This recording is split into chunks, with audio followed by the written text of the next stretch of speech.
Hello শ্রোতা বন্ধুরা, গল্প আনলিমিটেড চ্যানেলে আপনাদের সবাইকে স্বাগতম। আপনাদের যে কোনো মতামত আমাদেরকে লিখে জানানোর জন্য অনুরোধ রইল। আর সেই সাথে আপনাদের পছন্দের যে কোনো বইয়ের নাম লিখে জানালে আমরা চেষ্টা করব আপনাদের পছন্দের বইগুলি আমাদের চ্যানেলে রাখতে। কমেন্ট বক্সে আপনাদের গুরুত্বপূর্ণ মতামত জানিয়ে আমাদেরকে উৎসাহিত করুন। আজকে থাকছে মাসুদ রানা সিরিজের বিদেশি গুপ্তচর ১ বইটির ৭ম পর্ব। ধীর পায়ে হাঁটতে শুরু করল রানা।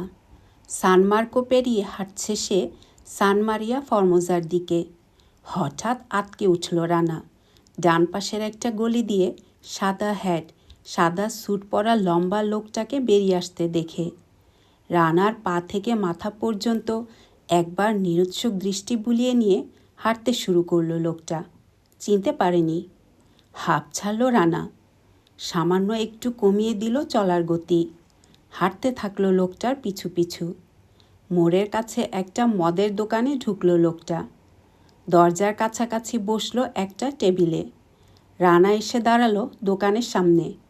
ট্যুরিস্ট সুলভ ইতস্তত করলো একটু, তারপর ঢুকে পড়লো দোকানের ভিতর। সাদা হ্যাট পরা লোকটা মুখ তুলে দেখলো রানাকে। তারপর কাউন্টারে দাঁড়ানো মেয়েটাকে ইশারা করলো কাছে আসার জন্য। কাছাকাছি একটা টেবিলে বসলো রানা। মেয়েটা কাছে আসতেই অস্বাভাবিক জোরে বলে উঠল রানা, ভিনো রোজ, আন্ডারস্ট্যান্ড? ভুরু জোড়া একটু কুঁচকে গেল মেয়েটার। বিদেশি বলে মাফ করে দিল। মাথাটা সামান্য ঝাঁকিয়ে এগিয়ে গেল সামনের লোকটার কাছে। 1 বোতল হোয়াইট সিয়ানটি চাইল লোকটা। একটা সিগারেট ধরিয়ে দরজা দিয়ে বাইরের দিকে চেয়ে রইল রানা। রানার টেবিলে একটা বোতল আর গ্লাস নামিয়ে দিয়ে এগিয়ে গেল মেয়েটা সাদা হ্যাট পরা লোকটার টেবিলের দিকে। ইল সিনর গিয়ান এসেছিল আজ? জিজ্ঞেস করলো লোকটা। আসার কথা ছিল। না তো, আসেননি আজ। একটা সিগারেট ধরালো লোকটা। গ্লাসে একটা চুমুক দিয়ে ভ্রু কুঁচকে চেয়ে রইল বোতলটার দিকে। র্যাকস্যাক থেকে আল আহরামের একটা কপি বের করে চোখের সামনে মেলে ধরল রানা। মনোনিবেশ করল পড়ায়। গিয়ান কে? মোটা লোকটা? বোতলটা আধা আধি খরচ হওয়ার আগেই একটা ছায়া পড়ল দরজার কাছে। ভিতরে ঢুকল কালো হ্যাট ও স্যুট পরা বেটে মোটা লোকটা। তাহলে এই ব্যাটাই গিয়ান? চট করে সরে এলো রানার দৃষ্টি আবার কাগজের উপর। দেরি হয়ে গেল উড্ডি। একটা চেয়ার টেনে নিল গিয়ান। বসে পড়ল ধপাস করে। ঘাড়টা এখনও যা টনটন করছে না, নড়াতে পারছি না। গুলি মারো তোমার ঘাড়। ঘাড়ের নিকুচি করি আমি। আমার চোয়ালটা তোমার ঘাড়ের চেয়ে কম ব্যথা পায়নি। সেই চোয়াল নিয়ে 15 মিনিট ধরে অপেক্ষা করছি আমি তোমার জন্যে। তুমি মার খেয়েছ তোমার নিজের দোষে, আর তুমি খেয়েছ পরের দোষে, তাই না? চোখ মুখ বিকৃত হয়ে গেল গিয়ানের। হিংস্র একটা ভাব ফুটে উঠল চোখের দৃষ্টিতে। চিবিয়ে চিবিয়ে বলল, পেয়ে নেই শালাকে আর একটা বার। তোমার জন্যে ঘাড় পেতে বসে আছে তোমার শালা। খোঁজখবর রাখো না কিছু? দুপুরে চলে গেছে ব্যাটা প্যারিসে। আসবে তো আবার। ঠক খেয়ে ফিরবে না তখন? দাঁতে দাঁত চাপল মোটা। ফুলে উঠল চোয়ালের শক্ত পেশি। তোমার আর শোধ নেওয়া হবে না চাঁদ। ও ফিরতে ফিরতে আমরা আমাদের কাজ শেষ করে ফিরে যাব দেশে। হঠাৎ সচকিত হয়ে উঠল উড্ডি। চলো উঠা যাক, কাজ পড়ে রয়েছে। ঘাড়টাকে কষ্ট না দিয়ে কোমর থেকে ওপরের অংশটা ঘুরিয়ে রানার দিকে চাইল গিয়ান। পত্রিকার গায়ে আরবি আঁকি ঝুঁকি দেখে নিশ্চিন্ত হয়ে সোজা হয়ে বসল। দাঁড়াও, কয়েক ঢোক খেয়ে যাই। ওহো, উঠে পড়ো, সময় নেই। উঠে পড়ল দুজন। বাদিকে চলে গেল ওরা হাঁটতে হাঁটতে। ওরা চোখের আড়াল হতেই বিল চুকিয়ে দিয়ে উঠে পড়ল রানা। চারপাশে চাইতে চাইতে এগুলো সে ওদের পিছু পিছু। সামনের মোড়ে পৌঁছে দেখতে পেল রানা ওদের। একটা দোতলা বাড়ির দরজার সামনে দাঁড়িয়ে তালায় চাবি লাগিয়েছে লম্বা লোকটা, অর্থাৎ উড্ডি। একটু আড়ালে সরে গেল রানা। সবুজ পেইন্ট করা একটা দরজা খুলে গেল। ভিতরে অদৃশ্য হয়ে গেল দুজন। বাড়ির নম্বরটা পড়ল রানা, 22/A, ক্যাম্পো ডি সালিজো। কাছাকাছি গিয়ে বাড়িটা ভালো করে পরীক্ষা করবার ইচ্ছেটা দমন করল সে। দোতলার কোনো দরজা দিয়ে কেউ ওকে দেখে ফেললে ছদ্মবেশ ধরার উদ্দেশ্যটাই ব্যর্থ হয়ে যাবে। ওটিভিয়ানি রেস্তোরাঁর দিকে হাঁটতে শুরু করল রানা গিল্টিমিয়ার নির্দেশিত পথে। রিউডি প্যানাডা খুঁজে বের করতে অসুবিধে হলো না। জমজমাট ওটিভিয়ানি রেস্তোরাঁ পেরিয়ে এগিয়ে গেল রানা দুপাশের বাড়ির নম্বরগুলো পড়তে পড়তে। একটা হুইল চেয়ারে খাড়া হয়ে বসে আছে কুরিজো মাজিনি।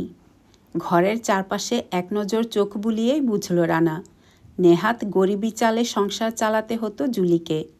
পাসেল্লি গ্লাস ফ্যাক্টরিতে নিশ্চয়ই তেমন কিছু বেতন পেত না মেয়েটা। কোনো মতে কায় ক্লেশে চলত সংসার। ঘরে আসবাবের মধ্যে খটখটে দুটো চেয়ার আর একটা পুরানো আমলের ডবল বেড খাট। পাথরের মতো বসে আছে কুরিজো মাজিনি। কঠোর একটা ভাব ফুটে রয়েছে ভাঁজ পড়া হলুদ মুখে, কপালে। সব আশা ভরসা নির্মূল হয়ে গেলে মানুষ যেমন বীতশ্রদ্ধ হয়ে যায় দুনিয়ার সব কিছুর ওপর, তেমনি একটা ভাব বৃদ্ধের চোখের স্থির দৃষ্টিতে। রানার মুখের দিকে নিশ্চলক চেয়ে রইল বৃদ্ধ কয়েক সেকেন্ড। তারপর বলল, আজ আমাকে মাফ করতে হবে সিনোর। কোনো অভ্যর্থনা করতে পারবো না আমি আজ আর। মেয়েটা মারা গেছে। আপনারা কি একটু নিরিবিলিতে থাকবারও সুযোগ দেবেন না আমাকে? কঠোর তিরস্কার শুনে একটু হকচকিয়ে গেল রানা প্রথমটায়। তারপর আমতা আমতা করে বলল, আপনার মেয়ের মৃত্যুর ব্যাপারেই এসেছি আমি। কিভাবে মারা গেল জুলি সে ব্যাপারে কিছুটা জানি আমি। আপনাকে জানানো দরকার বলে মনে করলাম। কে আপনি? পুলিশের লোক? না, আমি পুলিশের লোক নই। আমার নাম মাসুদ রানা। আমার নাম হয়তো আপনার মেয়ের মুখে শুনে থাকবেন। মিথ্যে কথা! প্রায় গর্জন করে উঠল একজন পাশের ঘর থেকে। পর্দা সরিয়ে ঢুকল এ ঘরে। মিথ্যে কথা বলছে লোকটা বাবা। আমি চিনি ইলসিনোর মাসুদ রানাকে। এই লোক সেই লোক নয়। রানা দেখল ঘরে ঢুকল ঝাড়া 6.25 ফুট লম্বা গন্ডোলার সেই বডি বিল্ডার ছোকরা মাঝি। আধহাত লম্বা একটা ছোরা ওর হাতে। ঘরের ঠিক এমন জায়গায় এসে দাঁড়ালো যেখান থেকে এক লাফে রানার ঘাড়ে পড়া যাবে যদি ও পালাবার মতলব করে। আমি কিন্তু তোমাকে চিনতে পারছি বাতিস্তা, হাসল রানা। সকালে অবশ্য জানতাম না যে তুমিই জুলির ভাই। আমার গলা শুনে চিনতে পারছো না এখনো? কটমট করে চেয়ে রইল ছেলেটা রানার মুখের দিকে। না, চিনতে পারছি না। সন্দেহ ফুটে উঠল ওর চোখে। বেশ তো, আমার 2-4টে কথা শুনলেই চিনতে অসুবিধে হবে না তোমার। কিন্তু তার আগে বসতে পারি? বসুন। সতর্ক প্রহরায় রইল বাতিস্তা। বৃদ্ধের দিকে ফিরল রানা। আচ্ছা, অনিল চ্যাটার্জিকে চেনেন তো? সচকিত হয়ে ছেলের দিকে চাইল একবার বৃদ্ধ। নামটা পরিচিত বলে মনে হচ্ছে, কিন্তু তাতে কি? অনিল আমার বন্ধু। এই ভ্যানিসে নিখোঁজ হয়েছে সে। গতকাল আমি এসেছি এখানে ওর খোঁজে। অনিলের মা আমাকে বলেছিলেন গিয়াকোমো পাসিল্লির দোকানে কাজ করে জুলি মাজিনি বলে এক মেয়ে। তার কাছে অনিলের খোঁজ পাওয়া সম্ভব। কাল সন্ধ্যায় গিয়েছিলাম ওই দোকানে। আপনার মেয়ে আমাকে চিনতে পেরে অনিলের নাম দিয়ে একটা কাচের ডিজাইন তৈরি করে ধরল আমার চোখের সামনে এমনভাবে যেন আর কেউ দেখতে না পায়। আমি বুঝতে পারলাম ও ওই দোকানে আমার সঙ্গে কথা বলতে চায় না। রাত 11:30টার দিকে ফ্লোরিয়ানের সামনে দেখা হলো আমাদের। কিন্তু ততক্ষণে আমার পিছনে গিয়ান আর উড্ডি নামে 2জন লোক লেগে গেছে। আমি টের পাইনি। আমাকে একটা গলিতে নিয়ে গেল জুলি। আমি আমার পরিচয় দিতেই 37 নম্বর মন্ডলো লেনে যেতে বলল। আর বেশি কিছু বলবার আগেই গিয়ান এসে হাজির হলো। অপ্রস্তুত অবস্থায় মেরে অজ্ঞান করে ফেলল আমাকে। জ্ঞান ফিরে পেয়ে আমি ওই ঠিকানায় গিয়ে হাজির হলাম। অনিলকে পেলাম না, আপনার মেয়েকে পেলাম, হাত পা বাঁধা, মৃত। হাত দুটো মুঠি পাকিয়ে চোখ বুজল বৃদ্ধ। ক্ষোভে দুঃখে ফ্যাকাশে হয়ে গেল বাতিস্তার মুখের চেহারা। এই ভয়ঙ্কর দুঃখের খবরটা সহ্য করে নেওয়ার জন্যে কিছুক্ষণ সময় দিল রানা ওদের। সিগারেট বের করে ধরালো। 8 মিনিট পর চোখ খুলল বৃদ্ধ। থামলেন কেন? বলুন। আরও কিছু বলবেন সিনর? আর বিশেষ কিছুই বলবার নেই। সেই থেকে আমার গতিবিধির উপর তীক্ষ্ণ নজর রাখা হয়েছে। আজ সকালে স্ট্যাচু দেখতে যাচ্ছিলাম, জুটে গেল একটা মেয়ে। আমাকে ভ্যানিস থেকে অন্যখানে সরাবার জন্যে পাঠানো হয়েছিল মেয়েটাকে। ও আমাকে মিথ্যে সংবাদ দেয় যে 3 দিন আগে অনিলকে প্যারিসের পথে ট্রেনে তুলে দিয়েছে। যে হোটেলের ঠিকানা বলল, সেই হোটেলে ফোন করে কথা বললাম আমি অনিলের সঙ্গে। অনিল চ্যাটার্জির সঙ্গে? নিজের অজান্তেই জিজ্ঞেস করে বসল বাতিস্তা। নকল অনিলের সাথে। আমি ওদের বুঝতে দিলাম না যে টের পেয়ে গেছি ব্যাপারটা। অনিলের আহ্বানে আজ 2টোর সময় রওনা দিলাম আমি প্যারিসে। এয়ার ট্যাক্সি চার্টার করে উঠলাম তাতে। পড়ুয়ায় নেমে ফিরে এসেছি আমি আবার। আমার তথ্য দরকার। শুধু যে অনিলকে উদ্ধার করতে চাই তা নয়, জুলির নির্মম হত্যার প্রতিশোধও নিতে চাই আমি। কিছু তথ্য দিয়ে সাহায্য করবেন আমাকে? লম্বা 2 পা ফেলে এগিয়ে এলো বাতিস্তা। নিচু হয়ে ঝুঁকে পরীক্ষা করল রানার মুখ। তারপর বলল, মনে হচ্ছে চিনতে পারছি এবার। ছদ্মবেশ নিয়েছেন আপনি সিনর মাসুদ রানা? ছুরিটা কোমরে গুজে রাখল সে কথাটা বলতে বলতে। নিতে বাধ্য হয়েছি। বসো বাতিস্তা। আজ সকালে গন্ডোলায় কী যেন বলতে চেয়েছিলে তুমি আমাকে। কি সেটা? যা বলতে চেয়েছিলাম তা আপনি নিজেই বের করে নিয়েছেন। বলতে চেয়েছিলাম, হয় মিথ্যে নয় ভুল কথা বলছেন ভদ্রমহিলা। বলনি কেন? ভরসা পাইনি। সিনোরিনার সাথে আপনার যেরকম মাখামাখি দেখলাম তাতে আর। বুঝতে পেরেছি। বৃদ্ধের দিকে ফিরল রানা। আপনার সাহায্য দরকার আমার সিনর মাজিনি। আমি কি করে সাহায্য করব আপনাকে? খোড়া মানুষ, নড়তে পারি না। যদি পারতাম আমার কাছে সাহায্য চাইতে হতো না আপনার। আমি সাহায্য করব আপনাকে, বলল বাতিস্তা। জুলির হত্যাকারীকে নিজ হাতে খুন করতে না পারলে ঘুম আসবে না আমার চোখে। মেয়েটা গেছে, ছেলেটাও যাবে, উদাস কণ্ঠে বলল বৃদ্ধ। সবই শেষ হয়ে যাবে আমার, কিন্তু তাই বলে ওকে বারণ করবার উপায় নেই আমার। ওর বোনের মৃত্যুর প্রতিশোধ নিতেই হবে ওকে সিনর মাসুদ রানা। আমি সক্ষম হলে আমাকেও আটকাতে পারত না কেউ। কি করব? পোড়া কপাল, ল্যাংড়া হয়ে গেছি। বুড়ো বয়সে ভিক্ষে করে বেড়াতে হবে এ বাড়ি ও বাড়ি। মরব না বাবা, এখনও সেই ছোটটি আছি মনে করো কেন তুমি? রানার দিকে ফিরল। জানেন সিনর, জুলিও তাই মনে করত। কিছুতেই কাজে লাগতে দেয়নি আমাকে। জোর করে ভর্তি করিয়ে দিয়েছিল ইউনিভার্সিটিতে। কি কষ্টই না করতো বেচারি। কোনো রকমে কায় ক্লেশে চালাতো সংসার। কিন্তু জানেন, আজ পর্যন্ত 1 মাসের বেতনও বাকি পড়েনি আমার। গলাটা কেঁপে গেল বাতিস্তার। বলতো, লক্ষ্মী ভাই আমার, জেদ করে না। বাবার মতো বিরাট পণ্ডিত হতে হবে তোমাকে। ও নিশ্চয়ই দেখতে পেয়েছে ওর দুষ্ট ভাইয়া নাম লিখিয়েছে আজ গন্ডোলা স্টেশনে। ওর আত্মাটা নিশ্চয়ই কেঁদে কেঁদে। ঝরঝর করে কেঁদে ফেলল বাতিস্তা। মুখ ঢাকল 2 হাতে। ওর বাহুতে হাত রাখল রানা। দেখতে দেখতে রানারও 2 চোখ বেয়ে নামল ঢল। আটকাতে পারল না কিছুতেই। অবাক হয়ে চেয়ে রইল বৃদ্ধ রানার মুখের দিকে।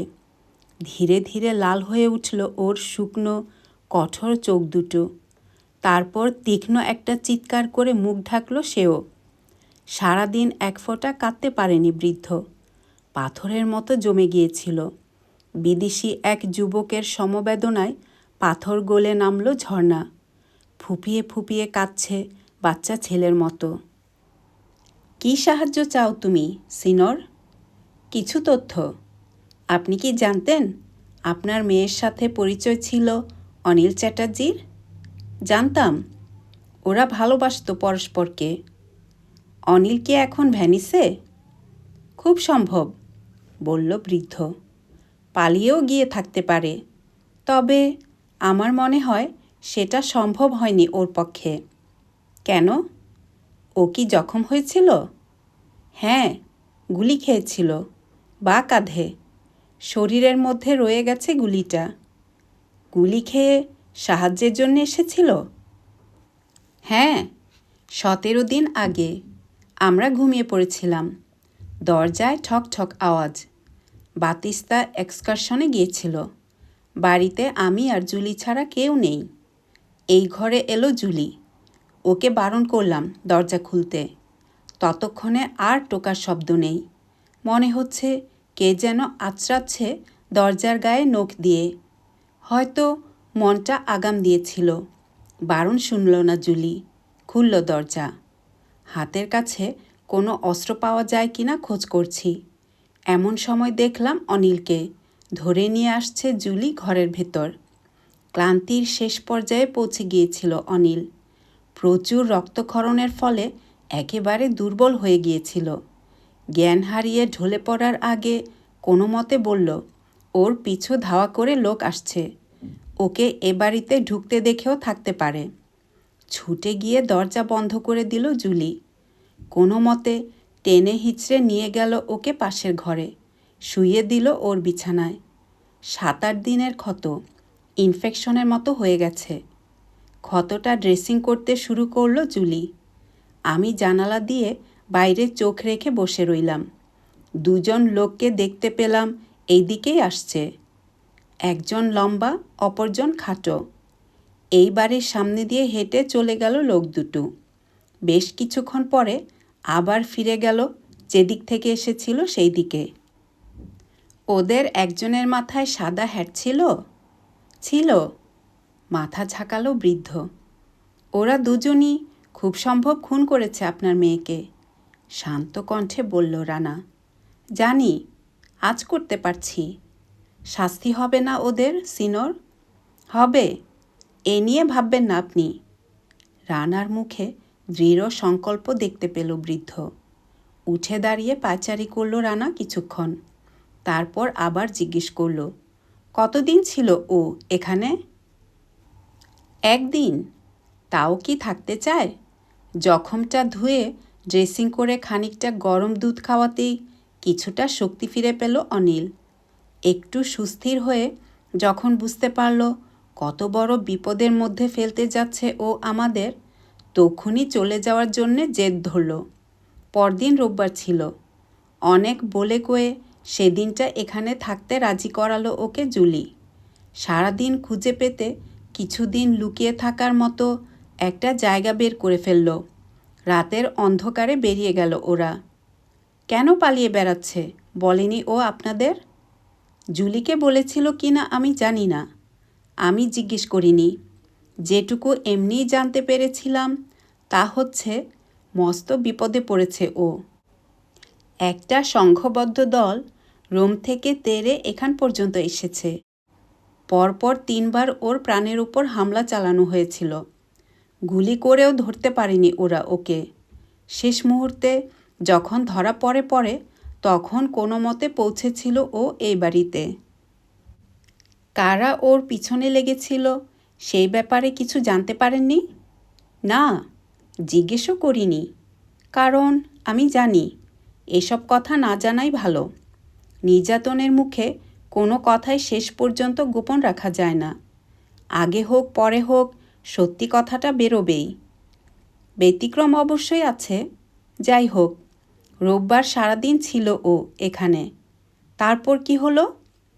সন্ধ্যের পর নিয়ে গেল জুলি ওকে মন্ডলার একটা নির্জন পরিত্যক্ত বাড়িতে।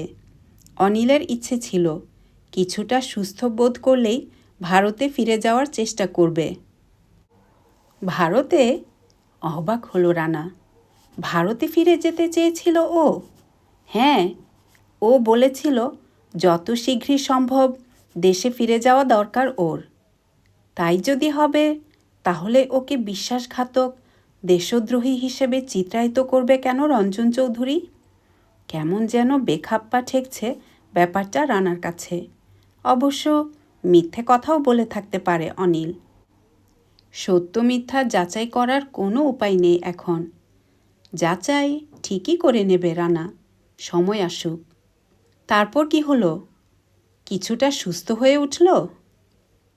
না সিনর, বরং খারাপের দিকে যাচ্ছিল ধীরে ধীরে। অনিল যে গুলি খেয়েছে সেটা জানা ছিল ওদের। ডাক্তার ডাকতে গেলেই ধরে ফেলবে, তাই ডাক্তারের সাহায্য নেওয়া সম্ভব হয়নি। গুলিটা রয়ে গিয়েছিল শরীরের মধ্যে। পুঁজ হতে আরম্ভ করল ক্ষতস্থানে, গায়ে জ্বর। আমি দর্শনশাস্ত্রের লোক, যতটা পারি ডাক্তারি বই ঘেটে গ্যাংগ্রিন ঠেকাবার ওষুধ বাতলে দিই জুলিকে। ও গিয়ে যেমনভাবে পারে প্রয়োগ করে সেই ওষুধ অনিলের উপর। কিন্তু কদিন পর সেটাও প্রায় বন্ধ হয়ে এলো। 3 দিন পর সাদা হ্যাট পরা লোকটা গিয়ে হাজির হলো পাসিল্লির দোকানে। আমার বর্ণনার সাথে মিলিয়ে চিনতে পারল জুলি ওকে। জুলির সাথে যে অনিলের আলাপ ছিল সেটা জানা ছিল পাসিল্লির। ওরা বুঝে নিল এই বাড়ির কাছাকাছি এসে অনিলের হারিয়ে যাওয়ার রহস্য। আমাদের বাড়ির চারপাশে পাহারার ব্যবস্থা করা হলো। জুলিকে জিজ্ঞাসাবাদ করা হলো। লোক লেগে গেল ওর পিছনে। বহু কষ্টে ওদের চোখ ফাঁকি দিয়ে যেতে হতো জুলিকে অনিলের কাছে। কখনো 2 দিন, কখনো বা 4 দিন সম্ভব হতো না যাওয়া। এমনি সময় ভিয়েনায় ইন্টারপোলের একটা কনফারেন্সের কথা কাগজে দেখে আশার আলো জ্বলে উঠল অনিলের মনে। জুলিকে বলল, বাংলাদেশের এক দুর্ধর্ষ যুবক আসবে এই কনফারেন্সে। ওর নাম মাসুদ রানা। শুনেছে সে, বিপদে পড়ে সাহায্য চাইলে শুধু হাতে ফিরিয়ে দেয়নি সে আজ পর্যন্ত কাউকে। যেমন সৎ, সাহসী, দেশপ্রেমিক, তেমনি বিরাট মহৎ হৃদয় আছে ছেলেটার মধ্যে। যদি কারো সাধ্য থাকে ওকে এই বিপদ থেকে উদ্ধার করার। খুক খুক করে কাশল রানা। আসলে লজ্জা পেয়েছে ও। চট করে জিজ্ঞেস করল, মামা বাড়ির ঠিকানায় একটা পোস্টকার্ড ছেড়ে দিল, এই তো? হ্যাঁ। তোমার হাতে পৌঁছেছিল সেটা তাহলে? সরাসরি মায়ের ঠিকানায় পাঠাতে সাহস পায়নি অনিল। পাছে ওটা পোস্ট করতে গিয়ে জুলি ধরা পড়ে যায় উড্ডি বা গিয়ানের হাতে। যাই হোক, এরপর তোমার জন্যে ধৈর্য ধরে অপেক্ষা করা ছাড়া আর কোনো উপায় রইল না জুলির। যতই দিন যাচ্ছে ততই পাগলা কুকুর হয়ে উঠছে ওরা। এদিকে দিন দিন দুর্বল হতে হতে এমন অবস্থায় এসে দাঁড়িয়েছে যে কারো সাহায্য ছাড়া নড়াচড়া করাও মুশকিল হয়ে পড়েছে অনিলের পক্ষে। হঠাৎ এক রাতে জ্ঞান এসে ঢুকলো এই বাড়িতে। জুলি তখনও ফেরেনি। সারা বাড়ি তন্ন তন্ন করে খুঁজল লোকটা। কিছু না পেয়ে চলে গেল। একটি কথাও বলার প্রয়োজন মনে করল না আমার সঙ্গে। একা ছিলাম, পঙ্গু, কিছুই করতে পারলাম না। কিন্তু বুঝলাম অবস্থা চরমে গিয়ে পৌঁছেছে। জুলিকে বললাম সব, সাবধান করলাম, কিন্তু লাভ হলো না। গতকাল সকালে কাজে চলে গেল মেয়েটা। আজ ভোর রাতে পুলিশ এসে জানালো মারা গেছে। আপনার কথা শুনে যতদূর মনে হচ্ছে পালাতে পারেনি অনিল, ধরা পড়েছে ওদের হাতে। আমারও তাই মনে হয়। কেন ওকে হন্যে হয়ে খুঁজছিল ওরা সে সম্পর্কে কোনো রকম ধারণাই হয়নি আপনার? না সিনর, কারণটা আমি জানি না। অসংখ্য ধন্যবাদ সিনর। উঠে দাঁড়ালো রানা। এবার চলি আমি। রানার সাথে সাথে উঠে দাঁড়ালো বাতিস্তা, পাহাড়ের মতো দরজা আড়াল করে। বাবার সাহায্য নিয়েই উঠে পড়ছেন যে? আমার কি করতে হবে বলে যান। পা থেকে মাথা পর্যন্ত দেখল রানা ছেলেটাকে। বয়স কম, 19 কি 20, কিন্তু ওর পেশির মধ্যকার অন্তর্নিহিত শক্তি চিনতে ভুল করল না রানার অভিজ্ঞ চোখ। ঘাড় ফিরিয়ে বৃদ্ধের দিকে চাইল সে। কুড়িজমাজিনীর ঠোঁটে অদ্ভুত এক টুকরো হাসি। ওকে আন্ডার এস্টিমেট করো না সিনর মাসুদ রানা। জুলির হত্যার প্রতিশোধ নেয়ার জন্মগত অধিকার আছে ওর। দয়া করে বঞ্চিত করো না ওকে। বাতিস্তার দিকে ফিরল রানা। সবচেয়ে ভালো পারো কোন কাজ তুমি, বাতিস্তা? মারামারি, গম্ভীর কণ্ঠে বলল বাতিস্তা। মৃদু হাসল রানা। ভালো। তোমাকে যদি বলি কোনো লোক বা বাড়ির উপর নজর রাখতে হবে? 100 বার পারবো। কোন লোক? 22/A ক্যাম্পো ডি সালিজোতে উড্ডি আর গিয়ানকে ঢুকতে দেখেছি আমি কিছুক্ষণ আগে। জানি না, হয়তো ওরা ওই বাড়িতেই থাকে, কিংবা ঢুকেছে অন্য কাজে। যাই হোক, আগামী 3টে ঘন্টা নজর রাখতে হবে বাড়িটার উপর। বিশেষ অসুবিধা হবে বলে মনে হয় না। ওটার ঠিক সামনেই একটা ক্যাফে দেখেছি, সেখান থেকে নজর রাখা যাবে অনায়াসে। আমি জানতে চাই এই 3 ঘন্টায় কে এই বাড়িতে ঢুকছে কিংবা ওখান থেকে বেরোচ্ছে। পারবে রিপোর্ট তৈরি করতে? পারবো না কেন? কঠিন কিছুই দেখছি না এর মধ্যে। কঠিন ব্যাপারও আছে, সেটা হচ্ছে আত্মসংবরণ করা।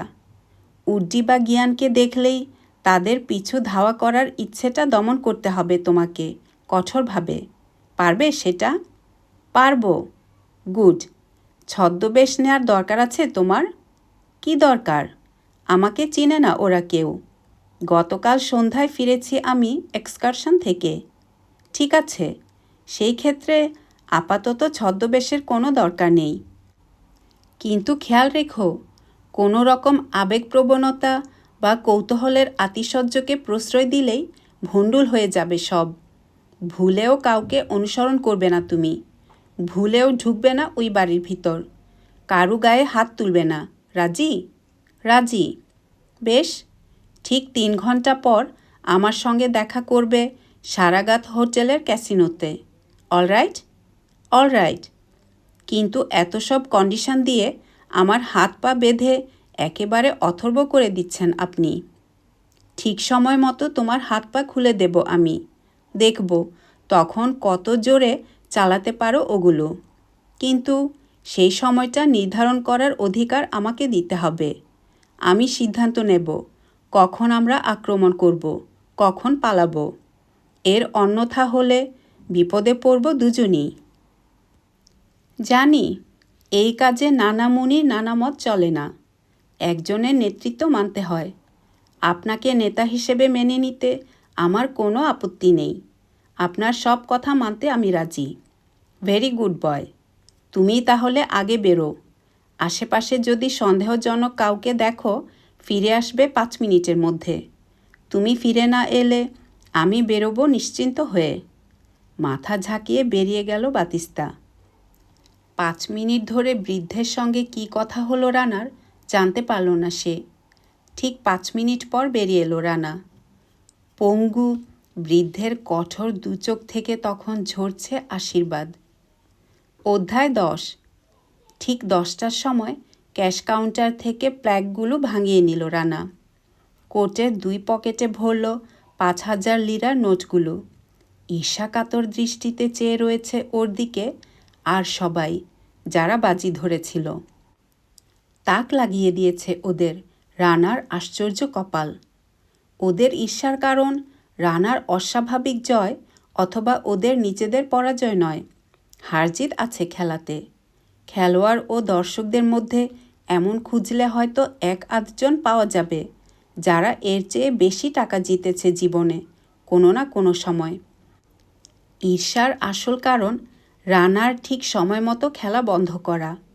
জেতা টাকা নিয়ে চলে যাচ্ছে বা যেতে পারছে, এটা কল্পনাও করতে পারে না ওরা। নেশায় পেয়ে যায় ওদের। বোর্ড থেকে তোলা টাকা বোর্ডেই রেখে যেতে হয় ওদের। বাড়ি নিয়ে যাওয়ার সৌভাগ্য হয় না। হারতে হারতে জেদ চেপে যায়, হারিয়ে যায় কাণ্ডজ্ঞান। তেমনি হয় জিততে জিততে। আশ্চর্য লোকটার সংযম। উঠে যাচ্ছে। সবার জন্যে 1 প্যাক করে ব্র্যান্ডির অর্ডার দিল রানা। টেবিলে এসে দাঁড়ালো আর সবার খেলা দেখার জন্য। কিন্তু কয়েক সেকেন্ড পর পরই চোখটা চট করে ঘুরে আসছে লাউঞ্জের ওপাশে দরজার উপর থেকে। ঘড়ি দেখল 10টা 5। দেরি করছে কেন বাতিস্তা? 5জন বেয়ারা দ্রুত সার্ভ করছে সবার ব্র্যান্ডির গ্লাস। রানার এই অপ্রত্যাশিত আপ্যায়নে খুশি হলো সবাই। জিতে নিয়ে যাওয়ার বেয়াদপি মাফ করে দিল বেশিরভাগ খেলোয়াড়ই। একজন বলেই বসল, আমার এই 10,000 প্ল্যাক দুটো আপনি নিজের হাতে একটু চেলে দেবেন সিনিয়র গামাল। হারলে আপনার কোনো দোষ নেই, জিতলে অর্ধেক আপনার। হাসল রানা। অর্ধেক লাগবে না, রাখুন না, লালে রাখুন, আপনি নিজেই রাখুন। না, আপনার হাতে। প্রায় জোর করে গুজে দিল লোকটা প্ল্যাক দুটো রানার হাতে। হাতে কাঠি তুলে নিল আবার, ক্রুপিয়ে ব্র্যান্ডির গ্লাসটা একজন বেয়ারার হাতে ধরিয়ে দিয়ে ছোট্ট একটা নড করল রানার দিকে চেয়ে। প্ল্যাক দুটো লাল ঘরে রেখে দিল রানা। ব্যাস, হিড়িক পড়ে গেল সবার মধ্যে লালে রাখার। হুড়মুড় করে যে যত পারল রাখল লালে। কালো ঘরে শুধু একটা লিরার প্ল্যাক। ঘুরল রুলেটের চাকা। ছোট্ট আইভরি বলটা ছুটে বেড়াতে লাগলো থালার মধ্যে। উৎসুক চোখে চেয়ে রয়েছে সবাই ক্রমে থেমে আসা থালাটার দিকে। রানা চাইল লাউঞ্জের ওপাশের দরজার দিকে। আসছে না কেন এখনও? কোনো বিপদে পড়ল? নাকি গিয়ান বা উড্ডিকে ও বাড়ি থেকে বেরিয়ে আসতে দেখে অনুসরণ করেছে? মাথা ঠিক রাখতে না পেরে ঢুকে পড়েনি তো বাড়িটার ভিতর? কমে এসেছে চাকার গতি। সাদা বলটা 00, অর্থাৎ সবুজ দুটো ঘরের একটায় জমে বসতে গিয়েও কেমন একটা পা খেয়ে সরে গেল আবার। সব কজন দর্শকের পিলে চমকে উঠেছিল ওটার সবুজ প্রীতি দেখে। ভুস করে দম ছাড়ল একসঙ্গে। সবুজে পড়লে কেউ পেত না একটি পয়সাও। লাউঞ্জের ওপাশে দরজা দিয়ে ঢুকল বাতিস্তা। স্বস্তির নিঃশ্বাস ফেলে এগুলো রানা সেদিকে। এখানে আর বেশিক্ষণ থাকা নিরাপদ নয়। সবাই যদি দানটা হেরে যায় তাহলে বিশ্রী একটা পরিস্থিতির সৃষ্টি হবে। আর যদি জিতে যায় তাহলে টানা হেঁচড়া পড়ে যাবে ওকে নিয়ে। ছাড়তে চাইবে না কিছুতেই। প্রত্যেকটা চোখের দৃষ্টি আছার মতো লেগে আছে হাতির দাঁতের ছোট্ট সাদা বলটার গায়ে। দম বন্ধ করে লক্ষ্য করছে ওটার মতিগতি। এই সুযোগে কেটে পড়াই ভালো। ক্যাসিনোর কাচের দরজার কাছাকাছি এসে শুনতে পেল রানা ক্রুপিয়ের পরিষ্কার কণ্ঠস্বর, 28, রেড হাই অ্যান্ড ইভেন। হো করে এত প্রচণ্ড এক সমবেত উল্লাসধ্বনি উঠল যে রানার মনে হলো ক্যাসিনোর ছাদটা সাঁ করে উড়ে গিয়ে ঢাকায় পড়বে। শব্দের ধাক্কায় ছিটকে বেরিয়ে গেল সে দরজা দিয়ে। বাতিস্তাকে লিফটে উঠার ইঙ্গিত করে নিজেও উঠে পড়ল। লিফট এসে থামল 6 তলায়। লম্বা করিডোর ধরে হেঁটে বাদিকে সবশেষের ঘরটায় নিয়ে গেল রানা ওকে। কি খবর বাতিস্তা? বেশ উত্তেজিত মনে হচ্ছে তোমাকে। খাটের কিনারে বসে একটা গদি আটা চেয়ারে বসবার ইঙ্গিত করল রানা ওকে। হ্যাঁ, বেশ গরম খবর আছে। বসল বাতিস্তা। খাওয়া দাওয়া হয়েছে? হ্যাঁ, ওই রেস্তোরাঁয় বসেই সেরে নিয়েছি। বেশ, শুরু করো তাহলে। নড়ে চড়ে বসল রানা। পকেট থেকে একটা কাগজের টুকরো বের করল বাতিস্তা। লিখে নিয়ে এসেছে। চোখ বোলালো নোটের উপর। ঠিক 8টার সাথে দেখলাম গিয়াকোমো পাসিল্লিকে। হন হন করে হেঁটে এসে টোকা দিল দরজায়। ভিতর থেকে কে যে দরজা খুলে দিল দেখতে পেলাম না। ও ভিতরে ঢুকে পড়তেই বন্ধ হয়ে গেল দরজা। আবার একবার নোটের দিকে চাইল বাতিস্তা। 8:45-এ 3জন গুন্ডা প্রকৃতির লোক ঢুকলো বাড়িটায়। চেহারা আর চালচলনে বোঝা গেল ভয়ঙ্কর লোক এরা। কেউ কারো চেয়ে কম নয়। একজনের চেহারাটা চেনা চেনা লাগলেও প্রথমে চিনতে পারিনি। এই হোটেলে আসার পথে মনে পড়েছে, মাস 3 আগে ওর ছবি বেরিয়েছিল কাগজে। সিসিলির দুর্ধর্ষ গুন্ডা পপিনি। খুন করে ফেরারি রয়েছে সে, খুঁজছে পুলিশ। যাই হোক, ওদের একজনের হাতে একটা স্যুটকেস ছিল। মনে হলো সদ্য এসে পৌঁছেছে ভ্যানিসে। দরজায় টোকা দিল। দরজা খুলল সাদা হ্যাট পরা সেই লোকটা। ওরা ঢুকে যেতেই আবার বন্ধ হয়ে গেল দরজা। রানার বাড়িয়ে ধরা সিগারেটের প্যাকেটের দিকে চেয়ে মাথা নেড়ে নিষেধ করল বাতিস্তা। খায় না। কাগজের উপর চোখ বোলালো কয়েক সেকেন্ড, তারপর শুরু করলো আবার। এরপর আধ ঘন্টা কিছুই ঘটল না। তারপর বেরিয়ে এলো গিয়াকোমো পাসেল্লি। মাথা উঁচু করে আত্মগরিমার ভঙ্গিতে ঢুকেছিল লোকটা বাড়িটায়, কিন্তু বেরিয়ে যখন এলো তখন সম্পূর্ণ আলাদা এক মানুষ, যেন বিধ্বস্ত এক অসুস্থ লোক। বয়সের ভারে ভারাক্রান্ত, ভাবলেশহীন মুখ, চলার ভঙ্গি স্লথ, শিথিল। মনে হলো ভয়ঙ্কর কিছু দেখে বেরিয়ে এসেছে ও বাড়িটা থেকে। পরিষ্কারভাবে এত কিছু দেখতে পেয়েছি এই জন্যে যে সবুজ দরজা দিয়ে বেরিয়েই সোজা এই ক্যাফের দিকে এগিয়ে এলো পাসেল্লি। আমি চট করে একটা খবরের কাগজে মুখ আড়াল করলাম, আমাকে চিনে ফেলবে মনে করে, কিন্তু তা না করলেও চলতো। কোনো দিকে চেয়ে দেখার মতো মানসিক অবস্থা ছিল না ওর। সোজা এসে একটা টেবিলে বসে ব্র্যান্ডির অর্ডার দিল পাসেল্লি। প্রায় ঢকঢক করে 5 মিনিটের মধ্যে 3 প্যাক ব্র্যান্ডি খেয়ে দাম দিয়ে কোনো দিকে না চেয়ে কারুর সঙ্গে একটি কথা না বলে উঠে গেল পাসেল্লি। পকেট থেকে যখন মানিব্যাগটা বের করলো লক্ষ্য করলাম থরথর করে কাঁপছে ওর হাতটা। 10 মিনিট চুপচাপ। তারপর আরও 2জন লোক ঢুকলো বাড়িটায়। দুজনেরই পরনে দামি পোশাক পরিচ্ছেদ। একজনের বয়স 26-27 মতো হবে, ক্লিন শেভড, দেখতেও দারুণ হ্যান্ডসাম। মাথায় সোনালি চুল, এক নজরেই বোঝা যায় খুবই ধনী লোকের ছেলে।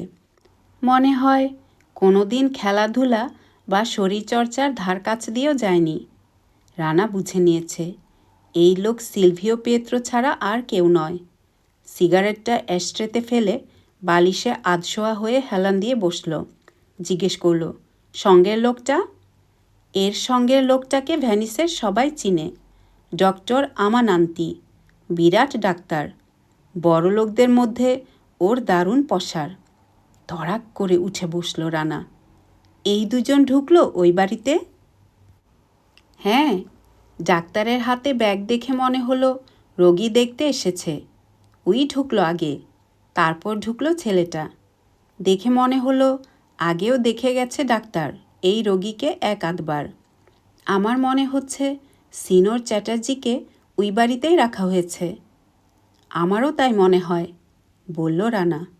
ডাক্তারের উপস্থিতি দেখে এই সন্দেহটা আসাই স্বাভাবিক। যাক, তারপর কি হলো? 10টা বাজতে 10 মিনিটে বেরিয়ে এলো ডাক্তার আমানান্তি, চলে গেল। আরও 5 মিনিট অপেক্ষা করে উঠে পড়লাম আমি। ঠিক সময়ে উঠেছিলাম, কিন্তু রাস্তায় পড়ে গেলাম একদল ট্যুরিস্টের ভিড়ে। ওদের ঠেলে ধাক্কিয়ে পথ করে নিয়ে এখানে এসে পৌঁছতে দেরি হয়ে গেল কিছুটা। যাই হোক, এবার আমাদের পরবর্তী প্রোগ্রাম কি? আক্রমণ? ডান হাতের তালুতে গাল ঘষল রানা। চিন্তা করল মুখ চোখ বাঁকিয়ে। তারপর বলল, এই মুহূর্তে কমপক্ষে কজন লোক আছে ওই বাড়িতে? 3, 2, 5, আর 1, 6। আরও থাকতে পারে। আমরা 2জন পারবো না তা নয়, কিন্তু কষ্ট হবে। আর একজন হলে ভাবতাম না। তাছাড়া অনিলকে যদি ওখানে পাওয়া যায় তাহলে ওকে নিরাপদে বের করে আনার জন্যেও লোক দরকার। লোক যখন নেই তখন কিছু একটা কৌশল বের করতে হবে আমাদের। এক কাজ করা যায়। হঠাৎ এক লাফে উঠে দাঁড়ালো বাতিস্তা। নিজের মনেই বলে উঠল, পাগলা ওস্তাদকে বললে কেমন হয়? পাগলা ওস্তাদটা কে? আমাদের ইউনিভার্সিটির অ্যাথলেটিক কোচ, খুব সম্ভব সারা ইউরোপের সেরা কোচ ভদ্রলোক, মনে প্রাণে স্পোর্টসম্যান, খুবই ভালো লোক। ওকে বললেই ঝাঁপিয়ে পড়বেন উনি সাহায্য করতে। খুবই ভালোবাসেন আমাকে। ভদ্রলোককে বিশ্বাস করা যায়? নির্ভরযোগ্য? 100%। আজকের পর্বটি এখানেই শেষ হলো। প্রিয় শ্রোতা বন্ধুরা, চ্যানেলটিতে সাবস্ক্রাইব করে আমাদের সাথেই থাকুন, আর গল্পগুলি ভালো লাগলে লাইক এবং শেয়ার করুন। সবার জন্য মঙ্গল কামনা করে আজকে এখানেই শেষ করছি। আল্লাহ হাফেজ।